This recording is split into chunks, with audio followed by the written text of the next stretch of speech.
tadi seperti Pak K. Asep, lamun dalil bagus loba teuing tadi. Saya akan dari sisi-sisi yang lainnya. Yang pertama, Wahabi bertitik tolak dari sebuah pola berpikir yang a priori. Suudzon. Kalau kita berbicara dengan orang yang a priori, nggak akan pernah ketemu. Suudzon. Nah, yang menjadi masalah, kenapa mereka a priori? Itu yang harus kita coba gali. Kalau tidak a priori, mereka akan terbuka dengan penjelasan-penjelasan yang tadi disampaikan. A priori tekil, orang geus teresep ka Pak Arif, sakumaha halusna Pak Arif menyampaikan, da urang geus a priori. Masa gitu Arif, kan gitu. Itu namanya a priori. Satu, ada 36 poin nih berkaitan dengan Sayyidina. Kemudian yang kedua, kata sapaan Sayyid itu sudah lazim di kalangan Arab. Bukan sesuatu yang baru. Sama dengan di Indonesia itu Bapak. Lazim. Oleh karena itu, kenapa Sayyid sampai punya 24 konotasi, 24 arti. Nah, nanti lihat di Lisanul Arab. Kenapa Sayyid tadi Pak dengan Hidayat sudah bagus dari Mantek. Saya hari ini mencatat rekor hampir 18 kitab yang diangkat tadi. Nihayatul Muqtad, kemudian I'ana, Mantek, Bushrul Kari, hampir 18 dari kitab yang diangkat dicoba dulu. Ini yang saya inginkan. Jadi sudah mulai tumbuh motivasi. Dan orang mah geus perlu deui atuh. Bapak-bapak ini yang akan menghadapi. Jadi kata Sayyid itu bukan istimewa. Ini yang kedua.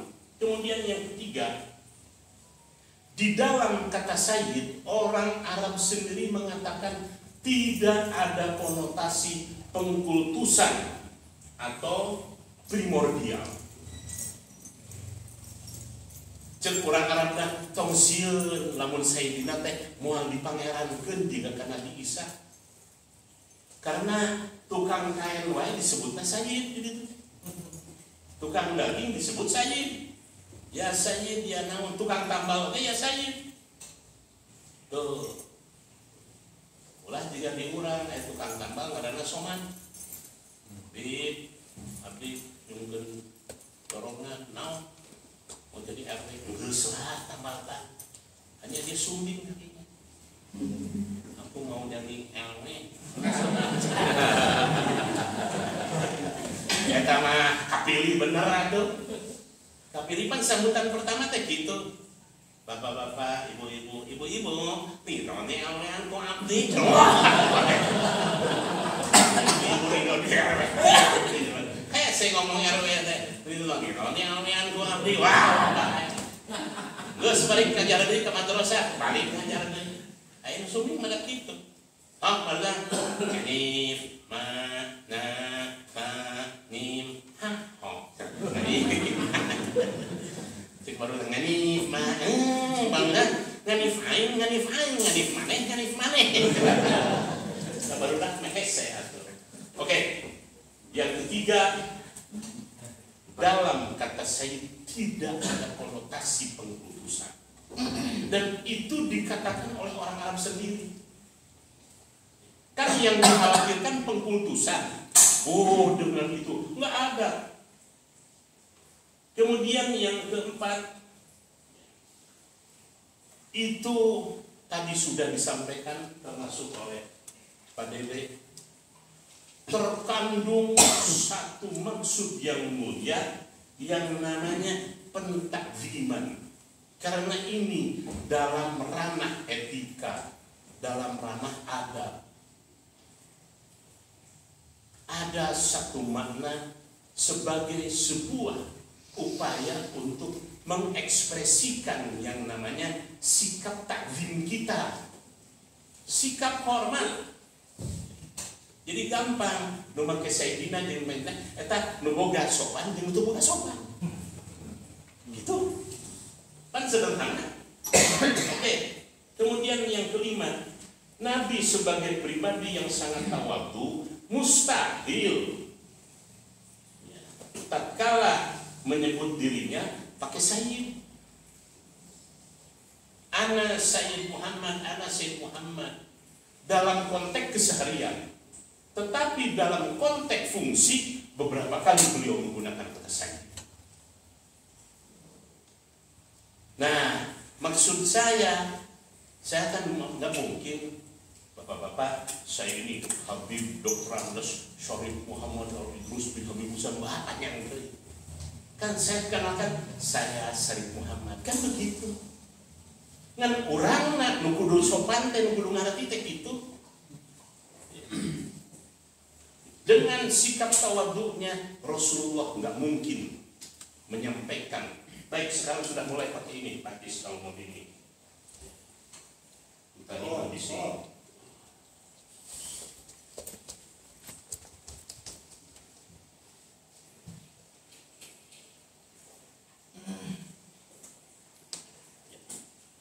Saya nggak apa-apa sambil duduk ya. Jadi yang pertama karena a priori, yang kedua bentuk kata sapaan yang lazim di kalangan Arab, yang ketiga tidak ada makna, tidak ada konotasi pengkultusan atau primordial, yang keempat menunjukkan sifat takzim, ekspresi dari takzim kita kepada Rasulullah. Ini ranahnya ranah adab, ranah etika. Yang kelima, Nabi sebagai pribadi sangat tawadhu, sangat mustahil tatkala menyebut dirinya pakai sayyid. Ana Sayyid Muhammad, ana Sayyid Muhammad. Oke? Kemudian yang keenam, kita pengikutnya perlu tahu diri dan arif. Kita yang perlu tahu diri. Jangan sampai Rasulullah harus memaksakan menggunakan. Kita yang harus tahu diri, yang arif. Kemudian yang ketujuh, bapak-bapak yang hadir menunaikan ibadah haji, baik di Masjidil Haram maupun Masjid Nabawi, jangan aset ya. Rata-rata khotib di khutbah Jumat pakai sayyidina. Pakai sayyidina kok di sana. Kok kenapa itu tidak dibid'ahkan? Tidak dibid'ahkan. Nah, ini artinya tidak konsisten. Kemudian yang ke berapa? 8 atau 9? 8. Ada 3 sebutan yang lazim kepada Rasulullah. Ya Rasulullah, ya Nabi Allah, dengan Sayyidina. Tadi sudah dibahas 2 kata itu berkaitan dengan fungsi. Rasul dengan Nabi itu nggak bisa untuk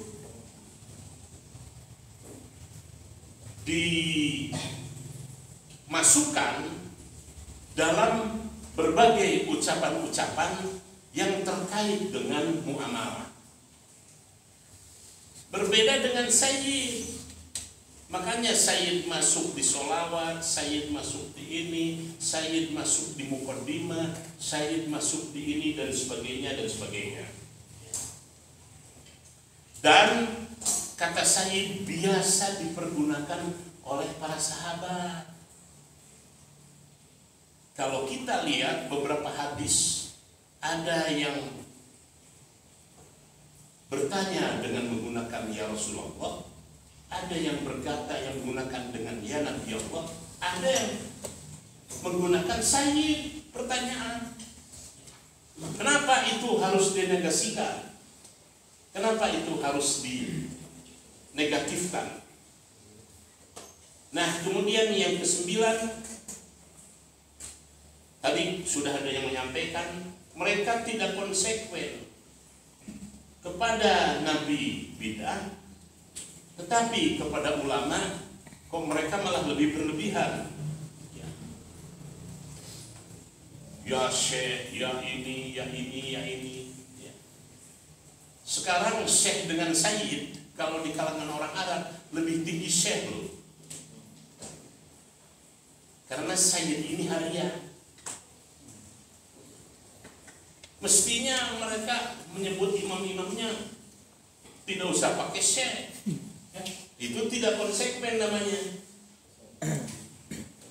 Nah, kemudian yang berikutnya, yang ke-10, terkandung konotasi kurang senang. Ada semacam ketidaksenangan. Ingin mensejajarkan Nabi dengan manusia lain. Oleh karena itu, tatkala berbicara Nabi, mereka lebih banyak menempatkan Nabi dari sisi basyariahnya, dari sisi kemanusiaannya, tidak dari sisi nabinya. Jelas derajatnya itu berbeda. Jadi tergantung konotasi kurang senang. Nah, kemudian yang ke-11, tatkala mereka berkata tanpa sayyidina, ada ekspresi kebicikan pola berpikir. Pola berpikirnya itu picik sekali. Mereka terlalu kaku.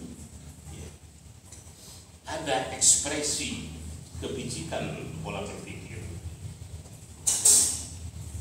Nah, kemudian yang ke-12, hampir semua ulama besar nanti bisa dipersentasekan.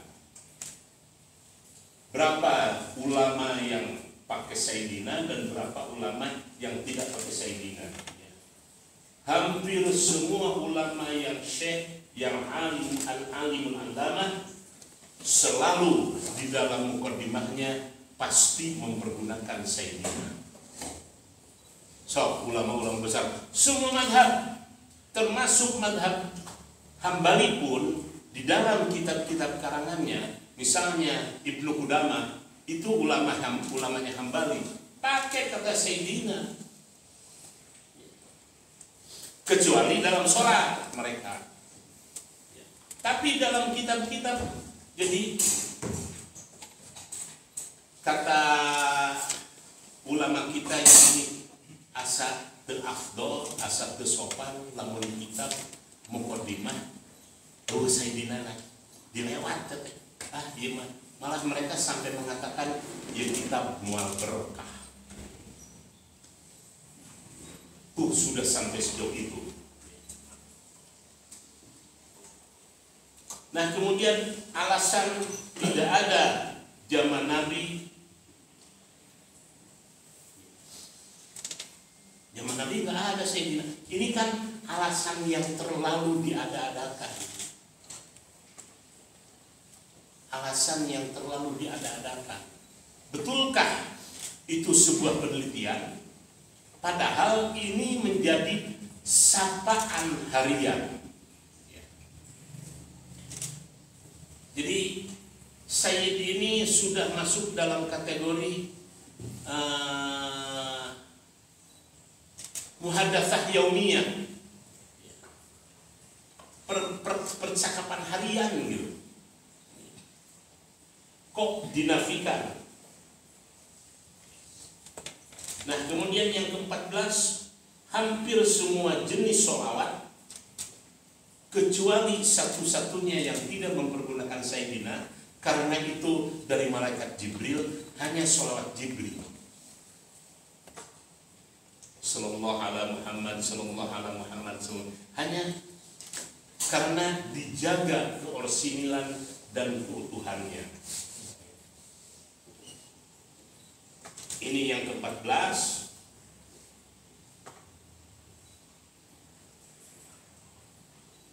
Nah, kemudian yang ke-15, ada sebuah kondisi yang kontroversial. Saudi sekarang ini mereka menggunakan sistem monarki, sistem kerajaan yang sangat kental dengan feodalismenya. Sementara lawannya feodalisme adalah sifat egaliter, orang-orang sosialis, ya. Orang-orang sosialis. Nah, oleh karena itu ada sesuatu yang kontroversial. Coba sekali-kali dengarkan TV Saudi. Mereka kalau mengagungkan Ibnu Saud, Faisal, Fahd, itu minimal 5 gelar yang disampaikan kepada mereka. Tapi kepada Rasulullah cukup dengan menyebutkan Muhammad SAW. Itu kan hati kita sulit untuk bisa menerima. Jadi ini sesuatu yang kontroversial di sebuah negara yang menganut sistem monarki, sangat feodalistik dan primordial, dengan sebutan-sebutan, waduh, gelar-gelar dan sebagainya, ya.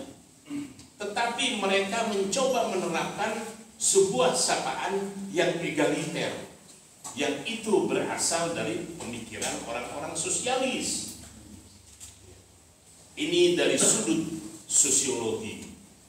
Nah, pancet dengan hidayah itu sudah beda. Oke. Nah, kemudian yang ke-16, mereka tidak sadar tatkala mereka menggebu-gebu mengekspos hal ini, dimanfaatkan oleh non-muslim untuk menyerang pribadi Nabi. Mereka tidak sadar. Tuh, orang Islam sendiri nggak setuju kok. Muhammad itu orang biasa. Ternyata ini pernyataan mereka. Itu mereka tidak sadar, dimanfaatkan oleh orang-orang non-muslim, terutama orang-orang orientalis yang sengaja mencari-cari apa kekurangan Muhammad.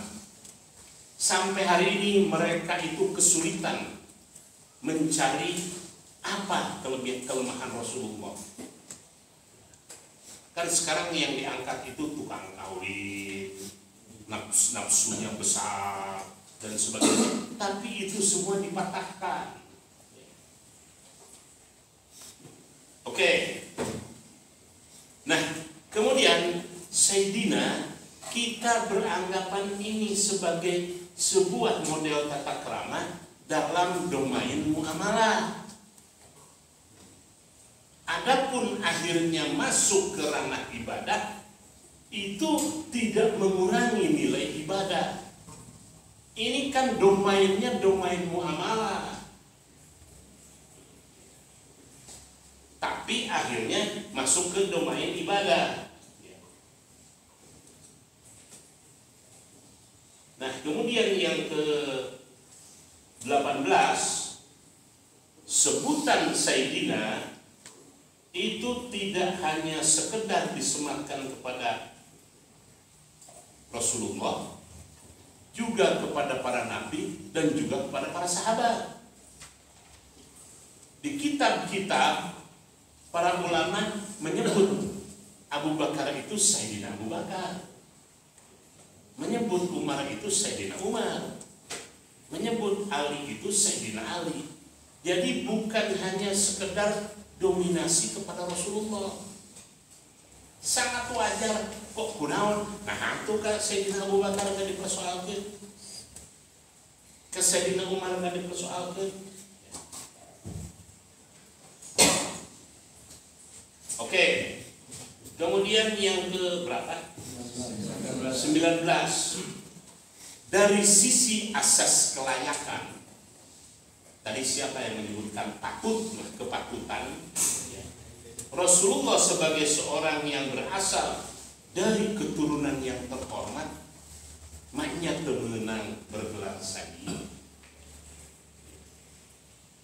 Beliau keturunan terhormat, layak.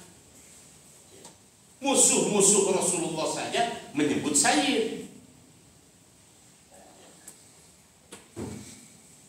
Kan sampai keturunannya, sampai ke atas, sok dina berjanji, dina burdah, dina iya, nggak ada yang menyebutkan Adnan, hanya Adnan saja. Tapi pakai apa? Sayyid Adnan. Semuanya disebutkan. Oke, yang ke-20,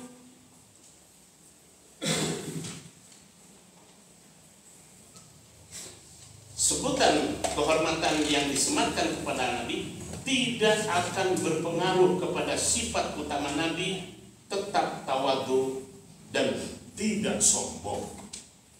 Nah, dia bedanya.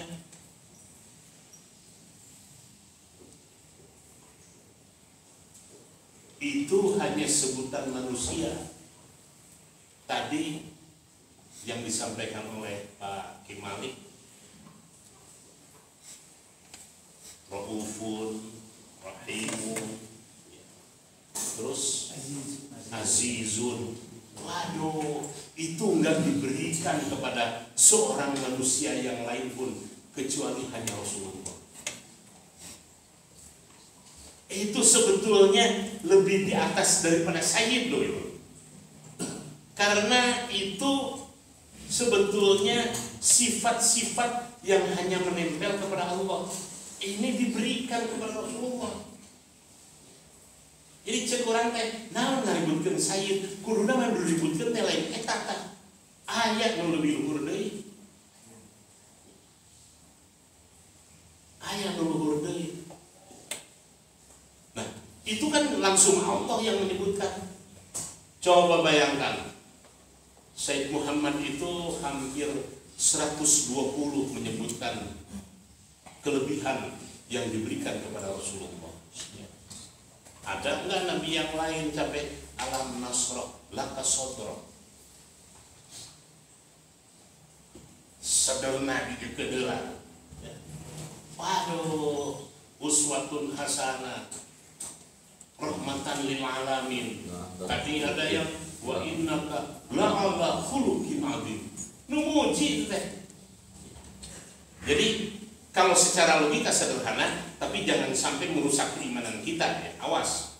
Ini karena masuk dalam domain tauhid ya. Allah menyebut buatannya, menyebut makhluknya sampai dengan kata la'ala khuluqin adzim. Dan di sana innaka itu pakai inna. Al-Qalam 4 itu, oh itu puncak itu.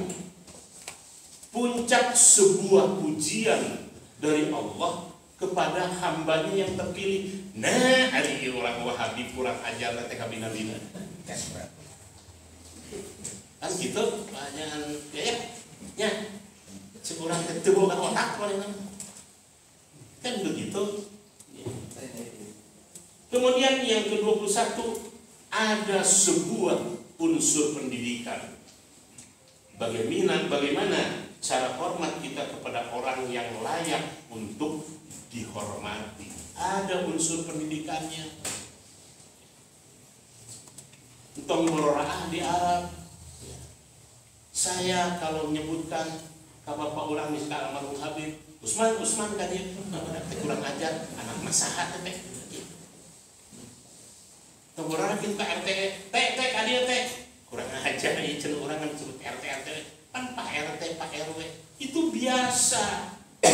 Karena itu menjadi sebuah norma kehidupan yang terbangun dari kebiasaan-kebiasaan. Jadi ada unsur pendidikannya. Mana nama terdidik tak?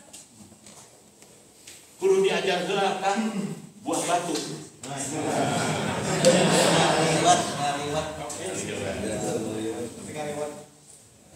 Oke. Yang ke-22, setiap suku dan bangsa punya kosakata baku penyebutan kepada tetua atau bini sepuh. suku naon, bangsa naon, aya sebutan khusus. Ada Teku, ada Buya, ada Ajengan, ada Kiai, ada naon. Tong akan ieu ka budak nawai kan. Urang Garut anak Ajengan mah jadi ceng tuh kan. Di Karawang jadi cing. Itu setiap suku bangsa ada. Ini kan tidak mengakui sebuah kenyataan antropologis. Itu namanya kenyataan antropologis. Ada semua suku, semua bangsa. Bayangkan Inggris saja sampai sekarang dipertahankan. Harus gelar ini, harus gelar ini. Untuk bisa mendapatkan gelar Sir, itu kalau tidak berjasa betul-betul. Nah, misalnya Alex Ferguson, pelatih MU, itu bukan orang Inggris, tapi dapat gelar Sir Alex Ferguson. Kemudian penyanyi Elton John, senajan rada kebetulan nama Basit, dapat Sir. Jadi di Inggris Sir itu adalah sebuah gelar kehormatan yang dalam 1 tahun tidak lebih dari 2 atau 3. Yang rame-rame itu dulu pemain Beatles yang dapat Sir itu, ya. John Lennon, kemudian George Harrison, kemudian Paul McCartney, itu semua dapat gelar Sir. Ada semuanya, itu aneh. Nah, iya mah teu nyahodunya tak urang semua hari teu nyahodunya. Oke. Yang keberapa sekarang? 23. Ini ada sebuah skenario besar yang sistemik dan masif untuk mendiskreditkan pribadi Nabi secara bertahap. Ini yang harus kita kejar. Ada skenario besar yang sistemik dan masif untuk mendiskreditkan pribadi Nabi. Makanya Quran diangkat anu 17 poin. Saya lebih setuju ini kombinasi dari 3 ajaran. Yang pertama Khawarij, yang kedua Mu'tazilah, dan yang ketiga Yahudi. Kumpul tah kabeh eta ajaran. Disadap jadilah Wahabi. Nah, wanita ngomong gitu kan. Nah, kan kudu gitu. Apa contohnya Khawarij? Apa contohnya Mu'tazilah? Mu'tazilah kan sesuatu yang tidak rasional disingkir. Khawarij zaman Nabi sendiri sudah pernah dibahas di sini. Terus Yahudi ayeuna. Da Yahudi mah tuh Islam teh geus tong maju. Sampai sekarang jadi permainan. Kalau saya menyebut ini konspirasi besar dari 3 faham. Khawarij, Mu'tazili, dan Yahudi. Tinggal wanintana orang ngomong gitu dengan alasan-alasan yang lebih argumentatif. Kemudian yang berikutnya yang ke-24, ini sebuah pertanyaan yang menggelitik. Sebuah pertanyaan yang menggelitik. Adakah rasa mahabbah kepada Nabi yang ada di hati orang-orang Wahabi? Urang masa teu yakin. Adakah rasa mahabbah kepada Nabi orang-orang Wahabi? Eta we urang pan pajangan asetnya lamun di makam Rasulullah di Madinah diusir-usir pan urang. Nah Kanjeng Nabi teh ningali, aduh sia, beda orang jarak ka urang mah diusir-usir gitu. Kan kitu mencek Kanjeng Nabi teh tadi. Ini sebuah pertanyaan yang mendasar. Adakah rasa mahabbah kepada Nabi yang ada pada hati orang-orang Wahabi? Ini lebih substantif. Oke, yang berikutnya. Tidak belajar dari sejarah kehidupan para sahabat yang sedemikian rupa hormat kepada Nabi. Kenapa mereka tidak belajar dari sejarah? Contoh yang paling konkret, Sayyidina Umar dengan Sayyidina Ali, mereka langsung mengeluarkan pedang pada saat perjanjian Hudaybiyah. Kata Rasul, minta dihapus. Nah, mereka mestinya belajar. Sayyidina Rasul Nabi kan lucu ayeuna mah Amiruddin sok tingali diganti lantaran itu Allahumma sholli ala nabiyyina Muhammadin Allahumma sholli sholawat nabiyyina sok pengen sok Amiruddin sok tingali dina TV wanil naon gengsi manehna arep ngomong Sayyidina digawe ti ku nabiyina Allahumma sholli ala nabiyyina Muhammadin wa ala alihi wa sahbihi ajmain. Aduh, kurang teh aya sholawat baru ieu. Sholawat zaman modern. Sok tingali. Beberapa kali saya nonton di TV One. Kulantaran gengsi akhirnya gitu. Nya nu aneh, itu lebih bid'ah. Lebih bid'ah. Jadi mereka tidak belajar. Kasus Hudaybiyah itu contoh. Sayyidina Ali, ya Rasul izinkan saya tebas leher orang itu. Betul. Kan Rasulullah mengajukan, nu penting mah bebaskan orang-orang Mekah diskusi tentang Islam. Kan aya tama leutik. Itu ketawaduan Nabi. Tapi reaksi para sahabat sedemikian rupa. Kurang ajar sih ya. Nabi akhir Nabi tadi kikik sabar. Itu yang sulit ditiru oleh nabi-nabi lain. Sedemikian rupa keagungan sifat Rasulullah. Oke, baik berikutnya. Nah, kemudian dalam istilah Islam ada satu istilah baku, cek orang pesantrenan mah nu kieu teh ngaranna suul adab. Betul nggak Pak ini? Pak jangan lihat. Cek jangan Asep masuk dalam kategori suul adab enggak? Ya, kenapa kita nggak pernah mengangkat? Suul adab itu menjadi sebuah istilah yang sederhana, tetapi menunjukkan sebuah kondisi di mana orang ini tidak tahu adab, tetapi cukup terwakili dengan istilah suul adab. Murid ka guru, maneh mah suul adab. Kan lamun urang ngomong sancan guru, tong suul adab. Urang lempar milaan guru, tong suul adab. Jadi makna suul adab itu sangat luas.